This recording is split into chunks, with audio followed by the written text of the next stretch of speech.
Tristan Harris, thank you so much for joining us. Good to be here with you.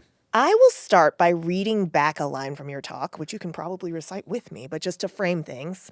Of AI, you say, we are releasing the most powerful, most uncontrollable, most inscrutable technology in history and releasing it as fast as possible with the maximum incentive to cut corners on safety. There's one extra line in there, which is that it's also already demonstrating deceptive, self-preserving behaviors that we thought only existed in science fiction movies.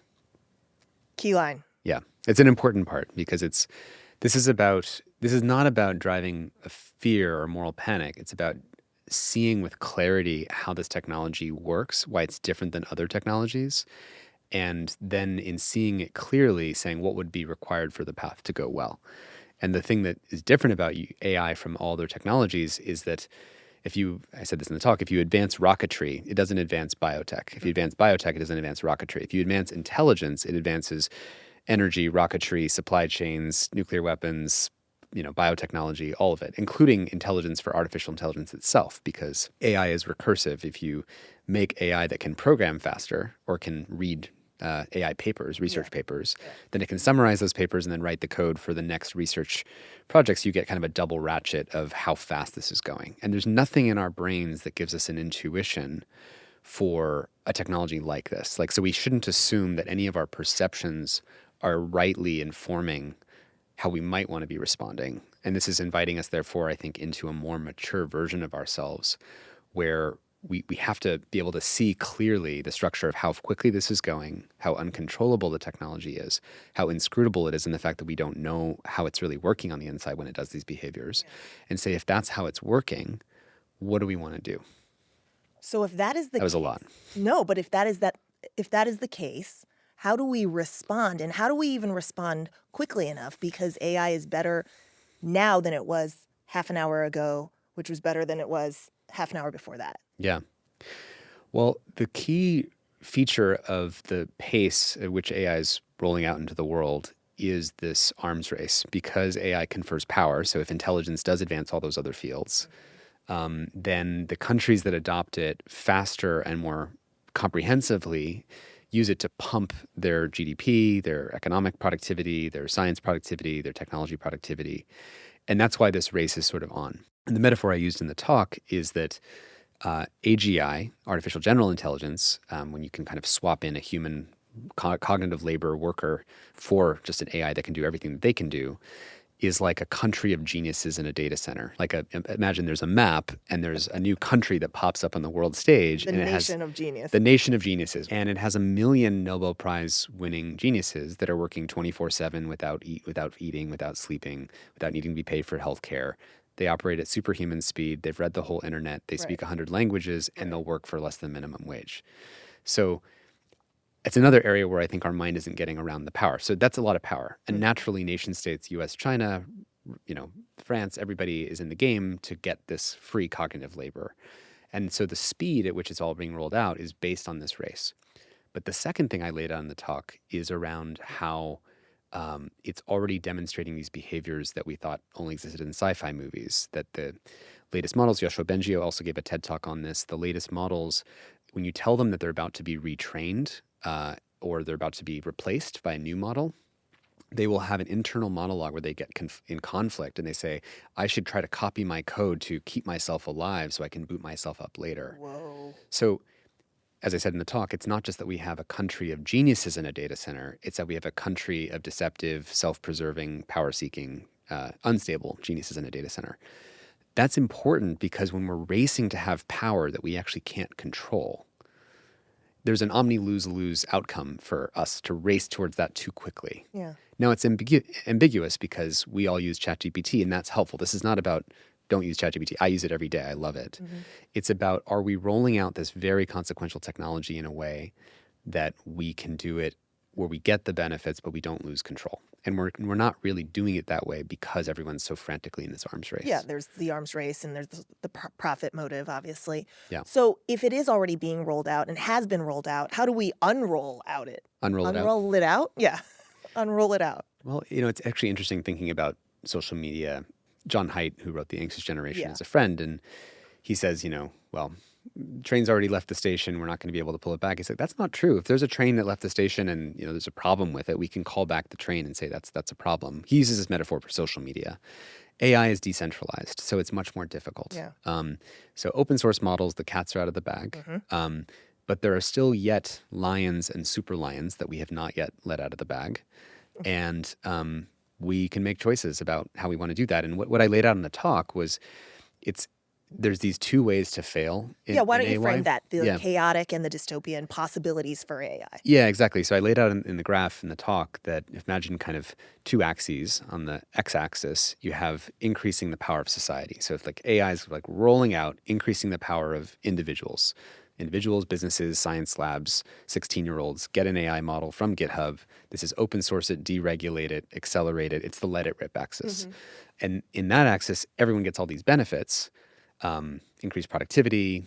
Yeah, this all blah, sounds blah, blah. good. It all sounds good at first. But because that power is not bound with responsibility, there's no one preventing people from using that power in dangerous ways, it's also increasing the risk of cyber hacking, flooding our environment, deep fakes, fraud, scams, dangerous things with biology, whatever the models can do, there's nothing stopping people from using it that way. And so the end game of that is what we call chaos. And that's one of the probable places that this can go. In response to that, this other community in AI says that we should do this safely. We should lock this up, have regulated AI control, just have a few trusted players. And the benefit of that is that it's like a biosafety level 4 lab. Like, this is a dangerous activity. We should do this in a safe, lockdown way. But because AI confers all this power, the million geniuses in a data center, and you just make crazy amounts of money with that, that'll create the risk of just unprecedented concentrations of wealth and power. So like, who would you trust to be a million times more wealthy or powerful than anybody else, like any government or any CEO or any president? So that's a difficult outcome. This is all happening amid a real breakdown in trust generally. Yes, exactly. Unfortunately. In institutions and businesses and governments that you just named. Right? Yes. So understandably, the people are not comfortable with the outcome, and that's what we call the dystopia attractor. It's a second different way to fail. So there's chaos and dystopia.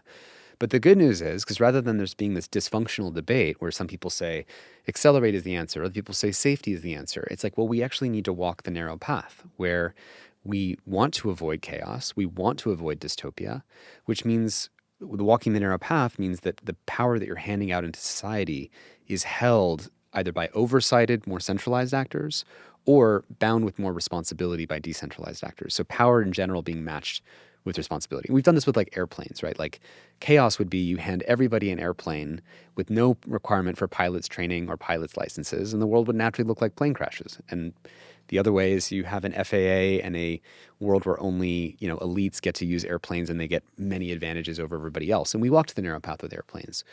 AI is a lot harder. It's a decentralized technology, but I think we need more principles in how we navigate it. And that's what the TED Talk was about. Can you draw a parallel between the axes that you just described and social media? Yeah. And the way social media was rolled out? Yeah. I mean, so in a way, we kind of get both parts of the problem with social media. So chaos is everybody gets maximum virality on their content. So we're unleashing the power of infinite reach. Like you post something and it goes out to 1 million people instantly. And you don't have that power matched with credibility, responsibility, or fact checking, or whatever. So you end up with this sort of information collapse is like the chaos attractor for social media. Sounds bad. The alternative, people say, oh, no, then we have to have this sort of ministry of truth, censorship, content moderation that is aggressively looking at the content of everyone's posts, and then there's no appealing process.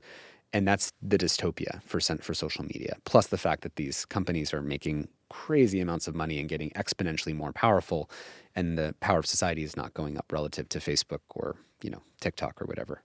So those are the chaos dystopia for social media. The narrow path is, how do you design an information environment, in a social information environment, where, for example, instead of everybody getting like infinite reach, you have reach that's more proportional to the amount of responsibility that you're holding. So that the power of reaching a lot of people should be matched with the responsibility that goes with reaching a lot of people. How do you enact that in ways that don't create dystopia themselves? So that who's setting the rules of that?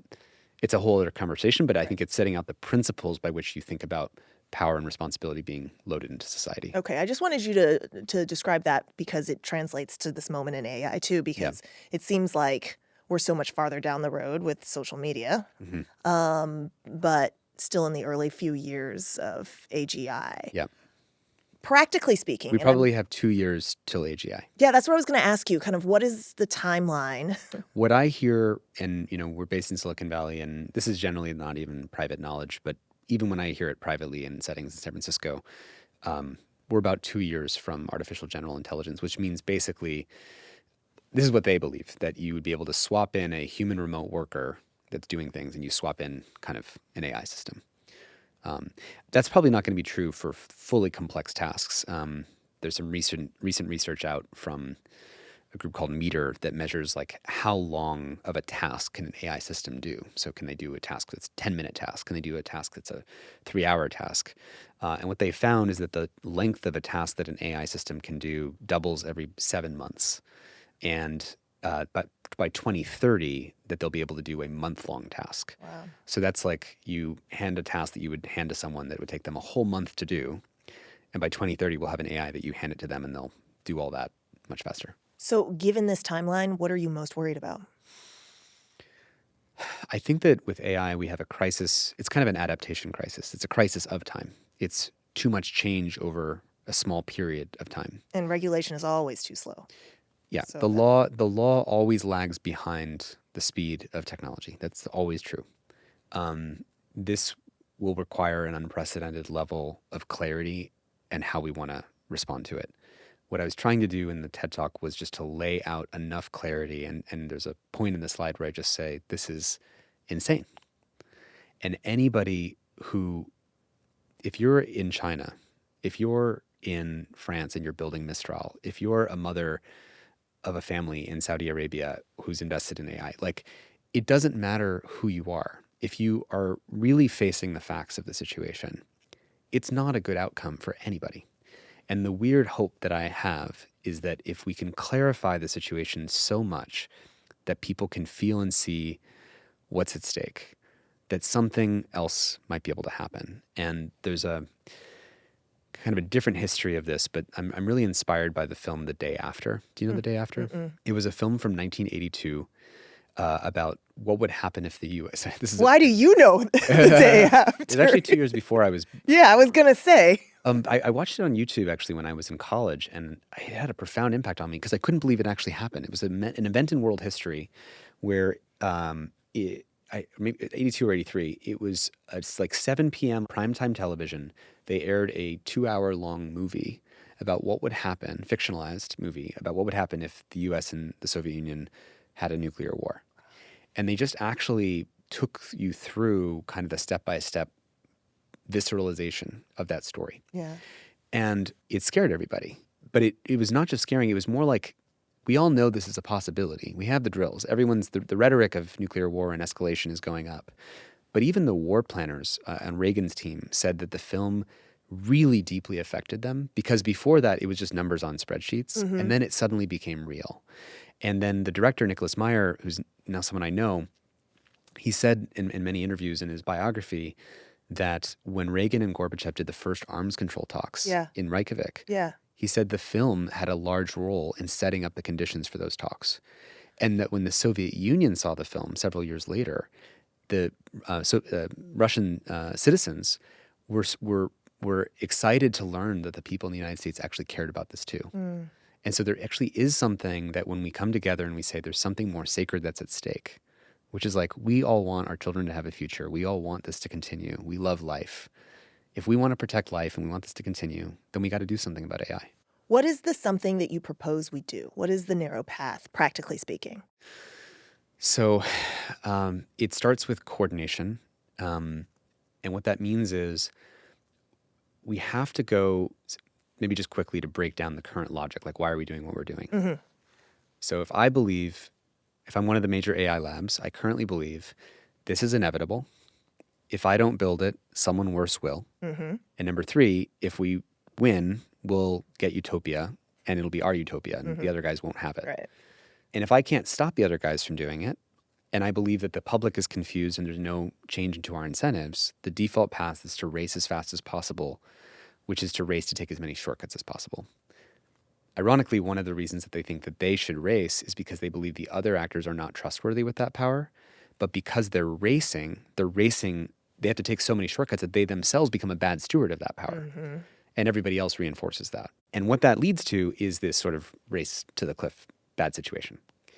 If we can clarify this is a race to the cliff, and we can go from believing instead of it's inevitable to this is insane, Mm-hmm. and we're not all going to win if we race like this. We're going to have catastrophes that are not going to help us get to the world that we're all after. And everybody agrees that it's insane. Instead of racing to outcompete, we can help coordinate the narrow path. Again, the narrow path is avoiding chaos, avoiding dystopia, and rolling out any technology, in particular AI, with foresight, discernment, and where power is matched with responsibility. So there's some practical, simple steps to do that that I laid out in the talk. It starts with common knowledge about where those risks are. So, for example, like a lot of people don't even know that the AI models lie and scheme when you tell them they're going to be shut down. Every single person building AI should know that. Have we done that? Have we even tried throwing millions of dollars at educating or creating those solutions? Like, for example, GitHub, when you download the latest AI model, it could say as a requirement for downloading this AI model, you have to know about the most recent sort of AI loss of Almost control a risks. Surgeon General's warning. Yeah, or just like that for you to download the power of AI, you have to be aware of all the ways that power is not really controllable. Mm-hmm. You can't be under some mistaken illusion. It's sort of like passing a medical test before getting the power of medicine to put someone under anesthesia and cut them open. That's just the basic principle. It's so simple. Power has to be matched with responsibility. I'm not saying that this is easy. This is an incredibly difficult challenge. I said in the talk, it's our ultimate test. It's our final invitation. But to be the most wise and mature versions of ourselves, and to not be the sort of one marshmallow, single instant gratification, and like stick our hands in our ears and pretend the downsides don't exist species. Like, we have to step into our wise technological maturity. Well, and then when you mentioned A Day After, Yeah. and the power of film and the power of pop culture, Yes. I wonder if that might not be a response. I mean, are you engaging with Hollywood, for example? Well, my hope with this TED Talk was a kind of a mini Day After. It was meant to try to create a more clear diagnosis of where this is going. I'm hoping that since the talk will be translated into, Chinese and French and Arabic, that it'll help create more of a common knowledge. That right now there's this kind of dysfunctional debate in the AI community between those who want to accelerate and those who want to slow it down or do more safely. And we just need to show that there's just two bad outcomes that are there. We can all acknowledge them, and we all need to figure out how to walk that narrow path. Investors can get on board with that. The public can get on board with that. And I think what regular people can do is be part of, like, this is a big problem. And everyone's job is not to solve everything and to not feel devastated. The important thing to do is to be, each person's role is to be part of the kind of collective immune system that bucks this mindset of this is inevitable, that bucks the mindset of wishful thinking that says that maybe the AI is going to arrive and it'll fix all of our problems, which is crazy thinking that a lot of people believe, and to really just sort of point people's attention at the narrow path. We all have an interest in walking it if we want all this to continue the way that we love life. Okay, Tristan Harris, thank you so much. Thank you so much for having me. Stick around because I have some rapid fire questions for you that we Okay. ask everyone. And you don't have to think about it too hard, and you can pass if you don't, if it's like not instantly popping into your mind. Okay. All right, here we go. You're in the hot seat. What does innovation or a good idea look or feel like to you? What does innovation or a good idea look like? That is a very deep question. Well, I'll just say briefly, and I don't mean to be Mr. Downer, I think it's really important that we get clear about what really innovation is. Something I didn't put in the TED Talk, but was in an earlier version of it, is how let's just say, I'm a technologist. I love technology. I use ChatGPT every day. I love AI. And I want people to know that, because this is not about being against technology or against AI. I have always loved technology, and it's still my motive for being and wanting that to be a positive force in the world. But I think we often associate that technology automatically means progress. When we invented Teflon nonstick pans, we thought that's progress. But that put, I don't know if you know, but like the Yes. coating in Teflon was for these PFAS, forever chemicals, that literally don't break down in our environment. And then now, if you go anywhere in the world and you open your mouth and you drink the rainwater, we get levels of PFAS that are above what the EPA recommends. And it's because these chemicals literally don't break down. that was not progress. That was actually giving us cancers and degrading our environment. So what that's just pointing at is whether it's that or it's whether we did leaded gasoline, which we thought was a technology that would solve a problem with engine knocking. Leaded gasoline ended up dropping the collective IQ of humanity by 1 billion points because lead in our environment stunts brain development. All that's to say, if we innovation, you asked, what is innovation? Yes. And I'm getting back to that, which is innovation is honestly looking at what would constitute true progress. Is social media that makes us feel more lonely actual innovation? Is it progress? So what we want is humane technology that is aligned with and sustainable with the underlying fabric of whether it's the environment or our social life. And I totally think the whole point of this is that we can have humane technology that's aligned with our mental health, it's aligned with our societal health, it's aligned with our healthy information environment. But it has to be designed in a way explicitly to protect those things rather than just sort of steamroll it and assume that the technology is progress. Good answer. Off the TED stage, what's a fun talent, skill, hobby, obsession that you have that you love so much that you could give a TED Talk on it?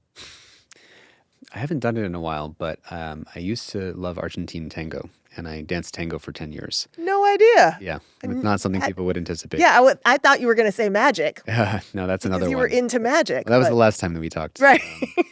No, I lived in Buenos Aires for 4 months, and I learned to dance Argentine tango because of a woman that I really liked, and I ended up dancing for 10 years. And it's a fascinating dance because it's very good for people who are into pattern matching. It tends to attract a lot of like physicists and math people. I didn't know it was so mathematic. Yeah, there's a weird pattern to the way that the dance works that's very somehow attracts those kinds of minds. But it's really fun, and it's a great way to be embodied and to just feel a totally different kind of somatic intelligence. Yeah.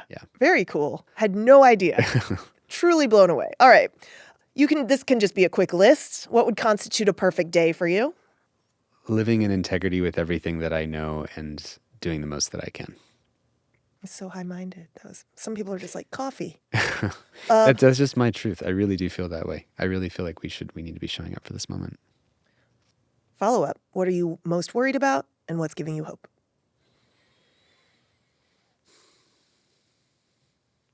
Well, I don't worry per se, but I think I've already said too many things that will be on that side of the balance sheet. There's something that I said in the TED Talk in terms of hope that I think is really important. And it was actually a mentor who pointed this out to me.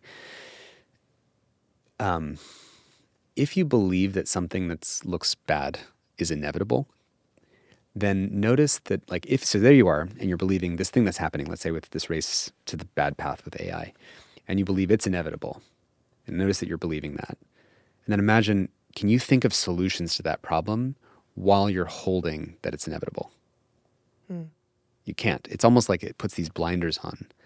And if you step out of the logic of it's inevitable and recognize the crucial difference between it's inevitable and this is really hard and I don't see an easy path, but now stand from a new place. This looks hard and I don't see an easy path. And now look for solutions.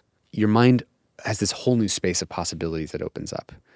And so I think one of the things that's really critical to kind of have all of us be in more of a problem-solving posture is to both recognize the problems and be clear-eyed about them, but then to not fall into the sort of fatalism of inevitability, which is a self-fulfilling prophecy. Yeah. And so as a prerequisite for the choice that we all want to make, let's stand from choice about what is the best step we can take from where we are and not try to filter or dilute the truth, but also stand from agency of what's the world we want to create. Yeah, because cynicism obviously leads to the fatalism that you've been talking about. So Exactly. what choice do we have but to be in a position of hope, right? Exactly. I think that's the deepest kind of hope, is to choose to stand from that place, even if we don't know what the solution is yet. Mm-hmm. And there's something powerful about that. Love it. Last question. What's a small gratitude that you have in your life right now? A detail, a moment, anything specific that you're really grateful for? Anything that's happened? It's funny that you say that. Gratitude is actually a really central part of my life. And I think it's one of the simplest things that we can do is wake up, or when you go to have any meal with anyone, just to express what you're grateful for before sitting down. Yeah. So what's yours? Do you have anything what would you express before sitting down It's tonight? every moment, actually. I mean, honestly, there's beauty in every moment. And I feel like actually seeing the world this way, there's more sacredness to every moment because there's more to appreciate, Very lovely. Tristan, thank you so much. So good to be here with you. It's great.